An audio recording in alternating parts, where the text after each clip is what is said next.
તમારું નામ? શિવરાજભાઈ મારું નામ છે અને આ રોડ ઉપર અમારે ટ્રાન્સપોર્ટનો ધંધો છે એટલે મારી ગાડીઓ અમે અવારનવાર માલ ભરીને અહીંયાથી નીકળે છે ને આજે આ આપણે જેમ જોડાઈ ગયું છે એટલે આ રસ્તો જાગૃત થઈ ગયો છે એટલે આ રસ્તા ઉપર ટ્રાફિક જાજુ રહી છે.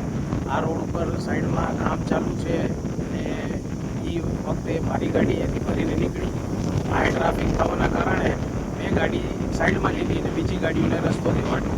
મારી જ ગાડી એટલે નીચે ઉતરી ગઈ, ફસાઈ ગઈ. મારે અંદર માલ ભરેલો હતો 15-20 કિલો એટલે ગાડીઓ મારે તકલીફ થઈ, ક્રેનો બોલાવવી પડી અને આ રસ્તાનું કામ વહેલી તકે થાય અને અહીંયા ડિવાઈડર મેકવાની મંજૂરી આપે સરકાર અને એને કાંક સુરક્ષા મેકે.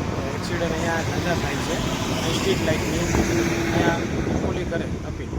જે રાતના સમયે અકસ્માત થાય છે કે શેને લીધે થાય છે કે એને કેવું દેખાય છે? એટલે રાતના સમયે અકસ્માત એટલે અહીંયા રોડ ઉપર લાઇટ જ નથી અને અહીંયા રાતના માણસો કામ ચાલુ રાખે તો માણસને એમ થાય કે અહીંયા કાંઈ છે નહીં, કાંઈ આગળ રસ્તો ચોખ્ખો છે.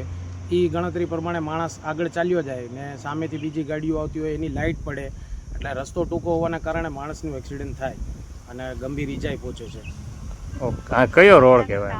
આ નારી રોડ કહેવાય. આપણે કુંભારવાડાથી નારી રોડ આગળ 10 નાળાથી અમદાવાદ હાઈવે જોડાય છે.